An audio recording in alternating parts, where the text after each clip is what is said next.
Where podcast. Hello everyone and welcome back to the GSMC Fantasy Sports Podcast. We are going to kind of round out our skill position player rankings here for the upcoming week 4 in the NFL with our tight ends. This list as well, a lot of prove-it players, but a lot of players who I think are hidden gems, sleepers, kind of along that vein as well, and guys who I feel like at this current moment might be the best performers right now in all of fantasy football. So without further ado, let's jump right into it. Starting off with the other guy from the Dallas Cowboys we talked about a little bit at the start of the show, who I kind of want to give him his flowers, and that is Jake Ferguson. Did have a decent game against Baltimore this week. Had 95 yards on for 6 catches, so not bad, 15.5 fantasy points. But my thing with Jake Ferguson is I love him as a player, but do the Cowboys love him and respect him as a player? That's been kind of the theme of this show. The fact that, the Cowboys can build around other people outside of Dak and CeeDee, but they're not seeing it through the same lenses as fans or fantasy football managers as well. And it kind of should anger you if you're a fantasy football manager or a Cowboys fan at that, to see Jake Ferguson be someone who you saw last year perform so well in that red zone role, now not being an X factor for this team when he can be. And in this game again, I feel like he should have a good game against this divisional opponent because I still feel like the Cowboys are the favorite. But they're not going to be that way if Jake Ferguson isn't respected, if Jake Ferguson doesn't get at least 25 or 30% of the targets like he warrants. Because at the end of the day, the bottom line is he's as high-end a tight end as you can get in terms of fantasy football outside of the regular guard here. So Jake Ferguson, take this with a grain of salt, but weekly he's going to be someone who I either rate very highly because what I see from him is positive and what I see from the Cowboys overall is positive. There are just some weeks where I'll be scratching my head about him. Like, is this guy really going to positively impact the Cowboys offense, whether it be just because, the Cowboys are feeding him the ball or just because it's kind of a him problem? But I think right now it's not a him problem and it's a Cowboys problem. And if they don't solve it, then Jake Ferguson's value is going to plummet dramatically.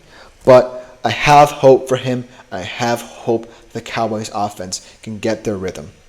But the other next tight end that I want to talk about is kind of one of those prove-it guys who is kind of more of a sleeper kind of pick, in quotes, Tyler Conklin. I think that Tyler Conklin had one of the more impressive tight end performances from the guys who you wouldn't expect me to mention on this show.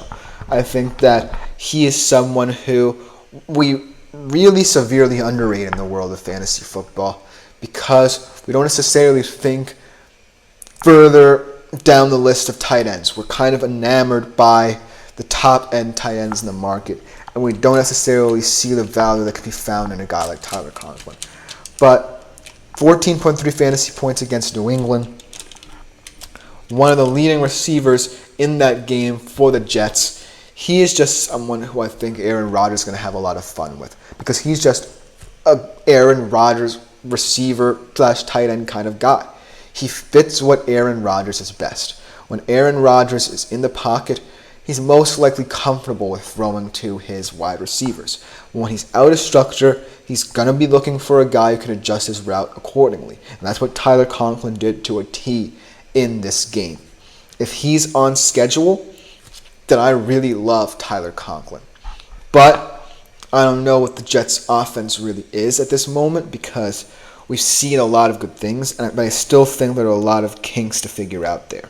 I still think that they're kind of going through the motions, and the teams that they have wins against aren't as impressive. So I want to see them do it against far superior AFC competition, or competition that they should feel like they want to beat in order to get to quote-unquote Super Bowl contender status. But as of right now, Tyler Conklin could be an interesting play for the rest of the season because a lot of people are not familiar with his game. A lot of people might be thinking that the Jets' offense might be a gold mine later in the season. So, for now, get him while you can and appreciate him while you can as someone who could potentially be a sleeper target for Aaron Rodgers throughout the rest of the year. So, especially in this game as well, where you're facing a Broncos defense that is predicated on both stopping the run and locking down your team's number one receiver with Pat Surtain, you can look to other tertiary options outside of your usual suspects for the Jets and Garrett Wilson or Allen Lazard and look to Tyler Conklin. So I think that he's a nice little play here for you this week. And then Trey McBride, he's just been a very weird fantasy player to start the year. I had really high expectations for McBride coming into this year, but there have been some games where he's had high yardage totals, had high target share. There have just been some games where he's fallen kind of flat and fallen short of expectations of what he can be in this Cardinals offense. Yes, I get that they're trying to fit in Marvin Harrison Jr., trying to make him more of a star player. But at the end of the day, Trey McBride is still someone who you should value a lot. He's a big-bodied receiver, hard to compensate for opposing defenses.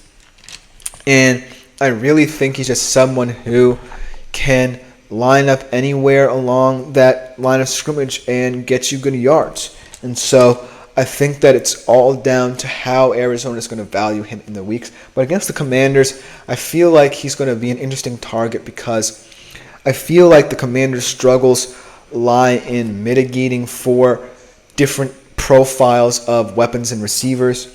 For example, against the Bengals, Joe Burrow, for the most part, was comfortable in getting the ball to Jamar Chase, but he was comfortable as well in going to guys like Yoshavas and Gesicki out of structure. So I think that, there are moments to be had for this Arizona Cardinals offense where it's not just all about Murray and Harrison. It can be about McBride getting several touches here. So look for Trey McBride to have a big week in that regard. And then Dalton Kincaid. What more can we say about this kid? I feel like, yes, you look at their performance, and the fact that Josh Allen has been just so good at distributing the ball to all of the receivers that they have in this roster, but Dalton Kincaid is still like the guy that I really love as the best skill position player. Outside of, James Cook, because I still love James Cook. And to have both of them on my fantasy team is quite the treat because I know that, yes, there are a lot of mouths that Josh Allen wants to feed in this offense, but they're the two guys that I know that Josh Allen really appreciates and most importantly utilize to great effect. In the receiving game, I feel like there's no better connection between wide receiver and tight end, no better communication than Josh Allen and Dalton Kincaid right now in the league. And against the Ravens, the Ravens defense hasn't really impressed me all that much, and I feel like this could be a blowout. That's just me.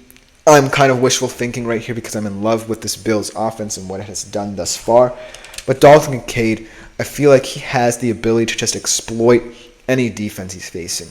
And I feel like Josh Allen is in his bag right now. And no matter who he's throwing to, they're always going to have a big game. I mentioned Khalil Shakir. I think that Keon Coleman had an incredible game. So the Bills, not just Dalton Kincaid, are high in fantasy stock right now. So not just Dalton Kincaid, but look for the Bills as a gold mine in coming weeks for fantasy football.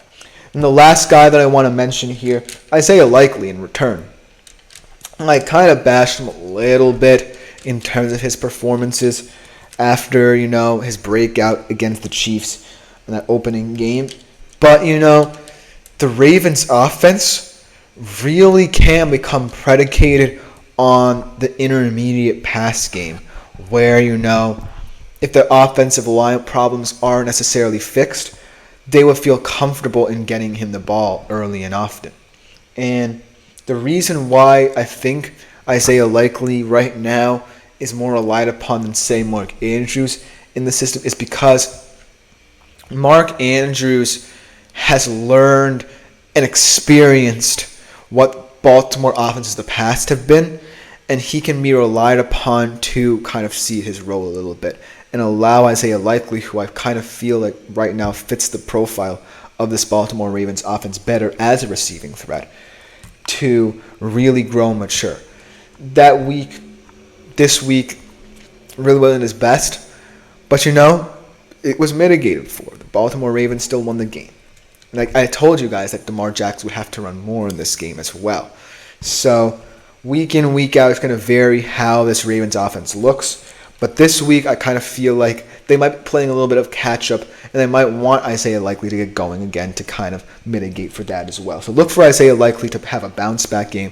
I don't think this is a game the Ravens will win, but it's a game where they might need to pass more often than they would like. So Isaiah Likely. But overall, let me know what you think in the comments, because tight end is just going to be a weird position to kind of figure out as the season goes along. But our last segment of the day, we'll be going back to Thursday Night Football and talking about the stardom-sit-em situation for that as well. So we'll be right back after this short break, and on the other side, we'll close the show with some stardom sit-em.